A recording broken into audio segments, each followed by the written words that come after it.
Alright, so this should be the fourth video that you are on so far. I'm sure you're probably bored and wanting to actually start bringing things in and creating some stuff. So I'm going to show you some tools of how we can do that. And it all starts with you taking your video, clicking on it, holding down on your mouse, and dragging it over into your source. Now if I take the scrubber and drag through here, I can see everything that's on this video right here. Okay, so how can I bring it from the source monitor into my timeline? Well, there's several ways. One, I can just take the entire video and drag it all on here, and there it is, the video in its entirety. But what if I just want, a little tiny part of the video? I don't want to see all this other stuff. I only want to see just one play, like maybe that trick right there I thought was really cool, so I just want to start it from right here. So what you do then is you hit I on your keyboard.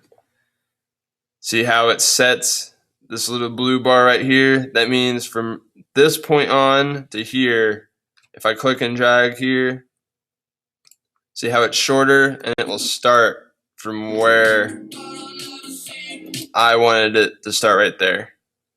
Okay? So say I want to go about right here, where he's, behind the fence or whatever, and that's the only clip that I want to be brought onto the timeline. So the next button I will press is O on my timeline. So there's a few things I can do. One is to click and drag. It's one way of doing it, and you'll see that's the only part that's brought onto my timeline. Another thing that you can do, if you just want the video, you can click and drag right here, drag it on here, and you'll notice all you have playing is the video. There's no audio or anything. So if you have your own song that you wanted to play right there, it's totally up to you. Or for whatever reason, if you really like the part of the song, you can drag the audio only and drag it. You'll notice that you have what are called layers right here. Video 1, video 2, video 3. We'll kind of get into that later once your edits become more complex, but right now we'll keep it simple. Okay, and the fastest way and the most preferred way that I like to bring things onto the timeline is you'll notice the greater than sign on your keyboard. If you just press that button, that will bring the video on, and I can bring it on. I can tap that as many times as I want, and it'll bring it on here. Okay, so what if you messed up? What if you're like, oh, I only wanted that to be on there a few times, and I brought on 10 times? Go to the window button that we talked about earlier. You'll hold that down, and you'll hold Z. Window Z. If I hit Z, you'll notice I go back. That is the undo button. That can be your best friend. If you mess up, hit Window Z and you can go back. You can go back as many times as you want. Okay, so next,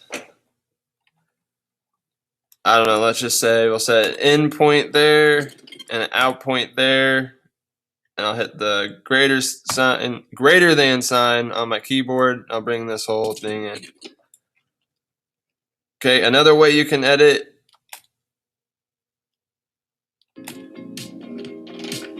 Okay, I didn't like that part for whatever reason.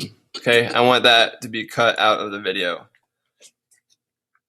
So what I can do with my keyboard, with the arrow keys, is I want to get exactly where it starts. See how it goes frame by frame? Okay, so I want that out. So if I go forward on my arrow keys, I can then hit C on my keyboard, and that brings up the razor tool. The razor tool will cut anything you want on your timeline. So I can just click here and cut all over the place. what that allows me to do is then once I hit my arrow tool, I can click and separate these to anywhere I want.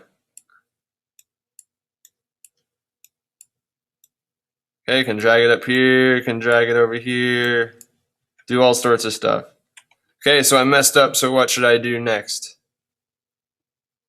Hit Window Z, and I can go back to all where I didn't cut everything and go back to where I originally wanted it, and I wanted to cut right there. So either you can go over here, select the razor tool, and then cut right there where you want. See where this red line is? That's where it will cut. Or you can do what I prefer and use a shortcut and hit C, and it will bring up this tool, and you can click and it will cut. Next, you can hit either the selection tool, take this and drag it maybe, or what I prefer, because I prefer shortcuts, is cut there, and then I hit V, and it will bring up my arrow tool, and I can drag it.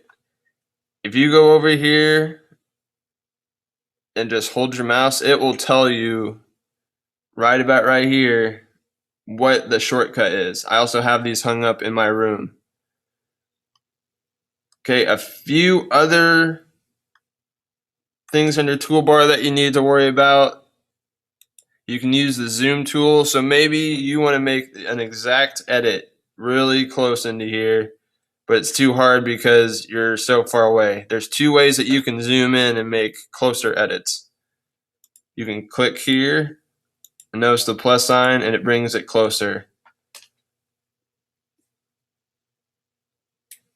If you hold shift, or excuse me, you hold alt, you'll notice the minus button. If you click, you'll go backwards. Okay, another way to zoom in, see this gray bar down here? You can click. If you slide over, you can zoom in. Or drag it back, it will zoom out. Okay, so those are a couple tools that I use, and you'll probably use these more than any other tool. Is your arrow tool, selection tool, whatever you want to call it. I call it the arrow tool, and your razor tool.